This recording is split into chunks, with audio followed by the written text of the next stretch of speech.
This was a surprise, to say the least. To dredge up a scandal that took the NFL by storm, but it happened in 2013, and it was a big deal. I remember going to the Today Show studio on a Sunday morning and talking to Lester Holt, now the host of NBC Nightly News, about the Richie Incognito, Jonathan Martin scandal. It was huge. It was a big deal. And it's almost bizarre that it's back. It came back because Jonathan Martin and his parents spoke on the record at length to ESPN.com. The story arrived last Wednesday, and I remember pulling up ESPN.com and seeing the picture of Jonathan Martin today, and my first thought was, who's that? And I looked more closely. Oh, Jonathan Martin. Who's that? And then I sat and thought about it a little bit, and my impaired brain reminded me, Jonathan Martin-Richie Incognito. Kind of a big deal in 2013. Kind of odd that that's the big long read on ESPN.com in the days after the Super Bowl. And I texted with the other PFT writers, what do we do about this? Is there anything here? The problem with long reads, there are many problems with long reads. They just don't fit with today's consumption of news in the sports world by the average consumer. Because what you end up with, and I know the people who write the long reads don't like it when I say this, I'm sorry, but it's true. You have to sift through paragraph after paragraph after paragraph of fluff and facts that the average sports fan doesn't care about, right? It might win you an award at the rubber chicken dinner at the end of the year. It might get you the acclaim of colleagues who haven't read it either, but they're just glad that the art form still exists. It really is a bizarre aspect of sports writing generally. But what you got to do is you got to parse through it and parse through it and parse through it in search of the needle in the haystack of word salad. And we decided collectively as of last Wednesday, there's enough other stuff going on. This isn't something we're interested in, so why would our audience be interested in it? And that's been my guiding principle since the day we flipped the switch, November 1, 2001. 23 years and 3.5 months ago. Had to stop and do the math. My guiding principle is, if it's interesting to me, there's a chance it's going to be interesting to you. Now, this thing became interesting for me personally when I saw that I had a new direct message on Twitter yesterday afternoon, and it was from Richie Incognito, sharing a link to a column from our friend Omar Kelly, the Miami Herald, which had a pretty strongly worded headline. Because the one nugget, the one needle in that haystack of the ESPN article was Martin saying, I never believed I was bullied by Richie Incognito. And Incognito has taken that and extrapolated it into justification that he never did anything wrong. Everything was fine. It was all made up. It was all fake. It was all false. Now, I might be overstating his reaction, but that's how it comes off. He sees this as his vindication for everything he went through in 2013. It's far more complicated than that, and it's definitely not conducive to a debate in the cesspool known as Twitter, because 280 characters cannot do justice to the subtleties of this case. The basic reality is this was like a perfect storm for the NFL, because I believe that the things that Incognito and others were allegedly / actually, more on that in a second, because we don't know the whole truth on this, but based upon the Ted Wells report that was generated in the aftermath of the events that caused this whole thing to explode, the Ted Wells report made some specific findings about the things that his team concluded Incognito and others had done. It happened between two people who, I think, given their personalities and given their circumstances, helped the planets align. You have a guy in Jonathan Martin who, and part of the talk when this all first came up, and I don't know whether it was people defending Incognito or it was just reality of the NFL locker room. Sometimes guys come up and there's a perceived need to toughen them up. Even without that, there is coarse language in a locker room. Guys say things to each other that you wouldn't say to someone that you meet on the street. It's a different kind of communication. It's raunchy, it's raw, it's bawdy, it's inappropriate. And the reality for the NFL is that it's the way it was everywhere in 2013. It was a cultural issue. And what the NFL did with the Dolphins and Incognito is no different than what the NFL did with the Saints and the bounty scandal a year earlier. That's how far back we're going. We're going to 2013. It was 2012 that the Saints bounty scandal happened.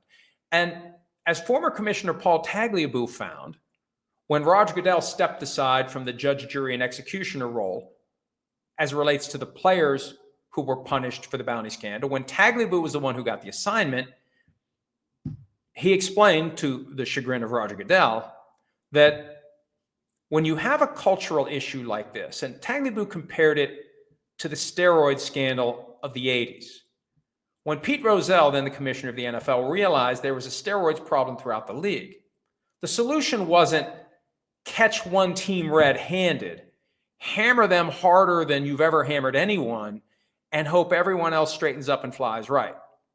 What Rozelle did was acknowledge to the league at large, we've got a cultural problem here that needs to be solved. Here's what we're doing. The rules are changing, and moving forward, if you break the rules, there will be hell to pay. What happened with the Saints was the NFL realized it had a cultural problem. It hammered the Saints, and to the extent that the rabbit hole went deeper, and it did, the NFL plugged it with cement and moved on. See, the NFL didn't want, especially at the time, think about what was happening in 2012. The concussion lawsuits had just been filed. The NFL was just 3 years into its epiphany forced upon it by Congress regarding head injuries, the game day protocol, the return to play protocol, things that didn't exist before 2009. The NFL had to develop like that, or it was going to have a problem with Congress. It did have a problem with Congress. The NFL solved it on its own. So that was the background. So here comes this instance of evidence suggesting that players were being compensated for applying ostensibly clean legal hits that rendered the opponent incapable of continuing. Now, some of the hits were questionable, but the idea was you knock the guy out of the game, you get a little stack of money. The higher the stakes, the bigger the game, the more money was at play. But this was a cultural thing. And instead of solving the cultural problem, the NFL caught the Saints, hammered the Saints, and hoped everybody else would stop. That same mindset applied in 2013, I believe. Instead of dealing with the broader cultural issue, giving Incognito a pass, giving the Dolphins a pass, telling everyone, look, society has progressed. It's no longer 1960. We can't behave like this. We can't treat other people like this. Even if they say 13 years later they never felt like they were bullied. You can't do these things. You can't leave a guy the kind of voice message, and read the ESPN article and look for the voice message. We have the quote of it in the PFT story as well. The voice message that Incognito left Martin in April of 2013, you can't talk to people that way. We can't do that. But the NFL, instead of addressing the deeper cultural issue that I believe extended throughout the NFL as it relates to the way some players talk to other players and other people who entered their field of vision, whether they were employed by the team or not, that's the way it was, and that needed to stop. But in lieu of making a cultural change, the NFL felt like it had to, given the fact that this Martin case came to the forefront. You've got the player who had parents who were very involved and very upset and very motivated. Bad problem for the NFL. You have a villain in this story who had a history of off-the-field misconduct. One case in particular, you can look it up on Google. It involves a charity golf tournament and a female volunteer at the golf tournament who allegedly was mistreated by Richie Incognito. You've got a guy who fits the villain role. You've got a guy who fits the victim role. And in comes Ted Wells, and off it goes. And the next thing you know, it's a big mess, and Incognito and others suffer the consequences. Now, with all that said, and this is even more fascinating because Incognito will accept nothing other than every media outlet that covered the story and shared the facts and the statements from the NFL and the finding of the investigation. He wants a full apology from everyone who simply was doing their job. Well, part of our job included the next Ted Wells investigation. And the Deflategate investigation from 2015, that, because the Patriots very aggressively pushed back, the Dolphins didn't push back on the Martin Incognito situation. The Patriots aggressively pushed back. And we had reason, based upon the reporting and the inconsistencies and the holes in the facts and the appearance, that they just wanted to nail the Patriots, that some owners thought the Patriots didn't get hit hard enough for Spygate in 2007, so they wanted to get him again, that this was something where the end result was determined in advance and the investigation worked backward. And when the Ted Wells report eventually came out, there's enough there to allow the reasonable mind to conclude this is a situation where he knew what the client wanted and he worked backward to justify the conclusion. Instead of starting at the beginning, making no assumptions, having no preordained outcome, and going where the facts would lead you. And I believe the facts of that case should have led to a finding that it's inconclusive, that they might have had some program in place to take some of the air out of footballs, given, those text messages between the deflator, the two guys who I don't even know where they are now. Maybe there'll be a long read about them after the next Super Bowl. But the evidence that day, AFC Championship, Colts, Patriots, January 2015, the evidence is inconclusive. So I think Ted Wells did what he believed his client wanted him to do. And that's one of the common flaws of outside law firms being hired by what one of my old law firms called cost-insensitive clients. They'll pay the bill, no matter how big. They won't quibble. They won't go line by line and say, this phone call, 45 minutes? What did you talk about? That didn't take 45 minutes. This brief, wait, 10 hours for a 5-page brief? It shouldn't take you 10 hours. We'll pay you 5 hours. Some clients will do that. They'll devote time and effort to picking through your bill line by line and negotiating the bill down. Happens all the time. Law firms, the successful ones, the big ones, they want clients that just pay the check, cost of doing business. We don't have the time to pick over this. We're just going to pay you because this is a problem that we need to have solved, and we're not going to nickel and dime you. We want to get the best possible service. Or more accurately, we want someone who's going to give us the outcome we want. When I practiced law, from time to time, I would get the sense when I was brought in to do an investigation, outside, independent. And it's never independent because the lawyer's getting paid by the party that wants the investigation done. So the nuance, the dance, you get the idea. If you're smart, if you're aware, you get the idea of what the client's looking for. And if you give the client what the client's looking for, you're more likely to get the next one, where the cost-insensitive client who's going to pay your bill without quibbling is going to hire you to do the case, and your law firm is going to make a shitload of money.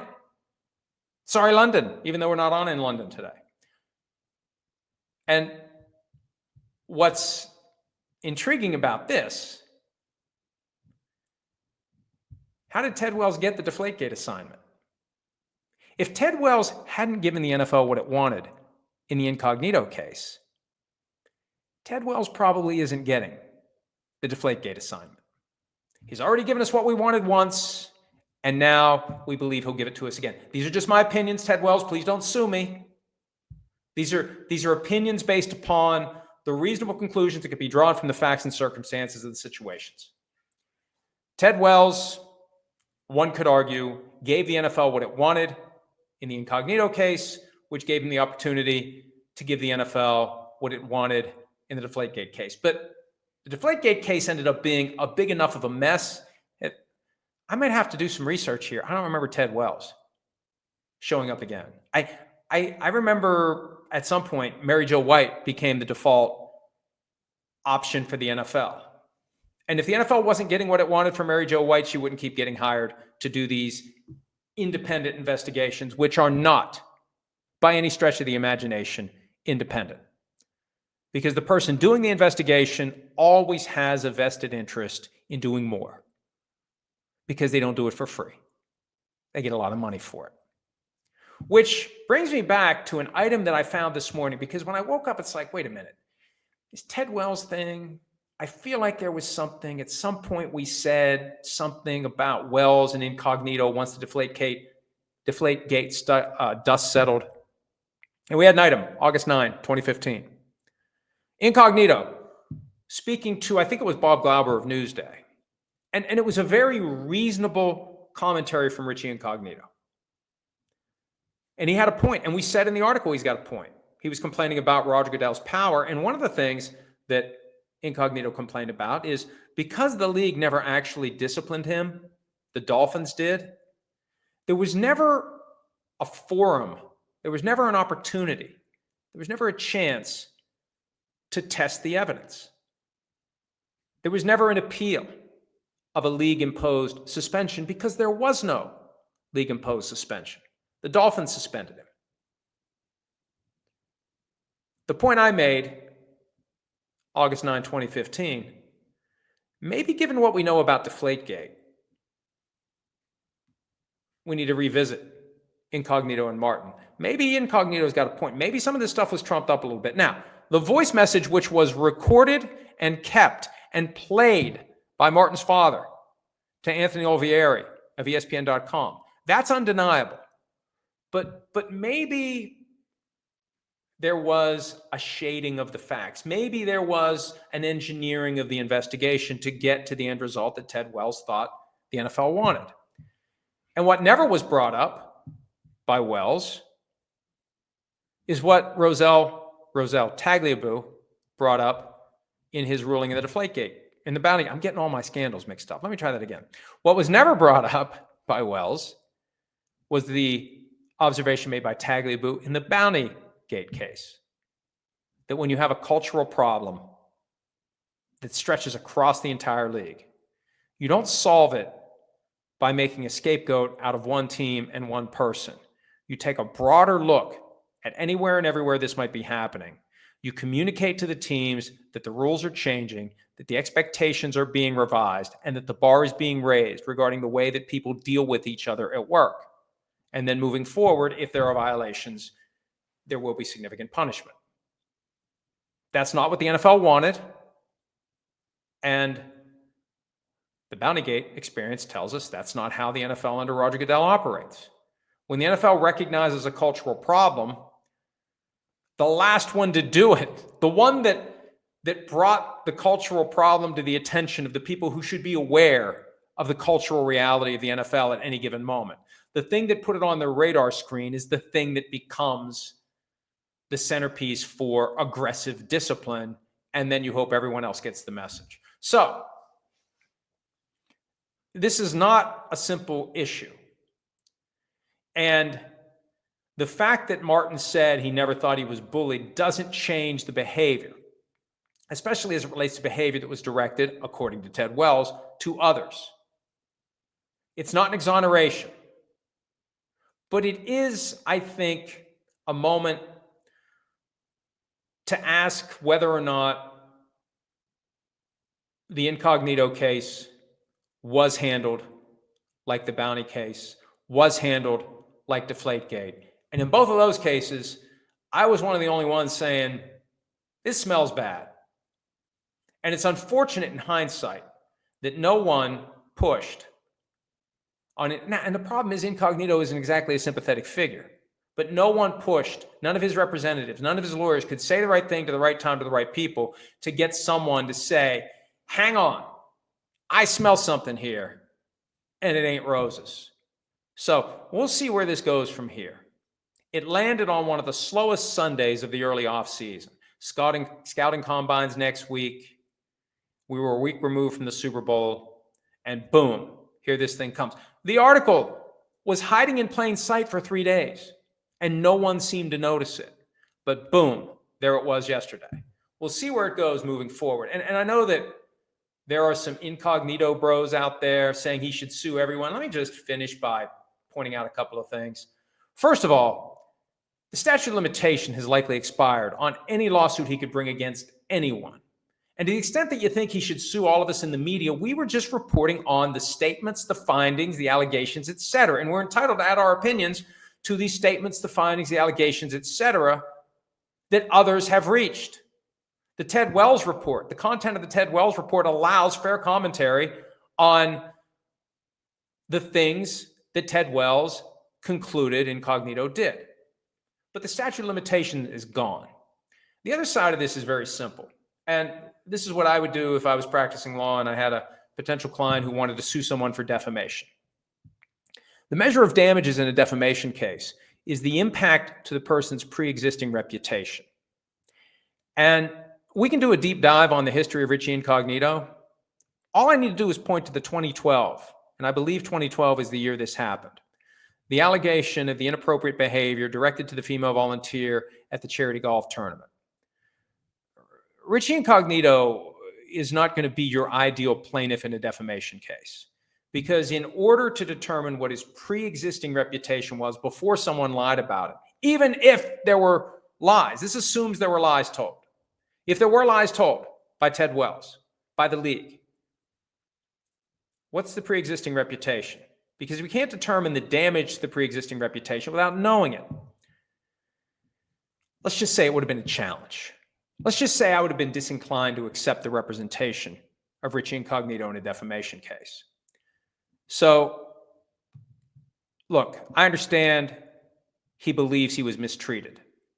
I understand he's going to direct that at anyone aggressively. I mean, there's a certain irony to the fact that a guy who was accused of bullying is now bullying those in the media who won't say he wasn't a bully. I understand it's difficult for him. I don't want to fight him physically, verbally, in any way. I understand that he's been through some things. I don't want to make him the villain again. It's possible he is the victim. It's possible that Ted Wells' investigation operated inside out with the end in mind and then the facts shaded and twisted and directed toward the conclusion. It's unfortunate that he didn't have someone, an agent, a lawyer, someone who could properly crack through the crap and get someone in the media. The same way that I came to the conclusion that Bountygate was some BS, Deflategate was some BS. That never really happened. I don't know that it'll happen now. It's 12 years plus later. And I've talked about it for longer than I ever thought I would again. I literally had forgotten more about that scandal than most people today would ever know. I don't want to go back and relearn it. I don't want to go find the entire Ted Wells report and read it again. I read the summary last night on NFL.com and used portions of it in the story we posted. But that's where we are. This is a complicated, difficult, and challenging situation. And yes, it's entirely possible that the NFL, in solving, or at least attempting to solve a cultural problem, found one person and one team to turn into the scapegoat and then moved on. Just like in Bountygate, I believe. Just like in Deflategate, I believe. Hi, it's Mike Florio. Thanks for watching PFT on YouTube. Hit subscribe for the latest news and analysis from Pro Football Talk.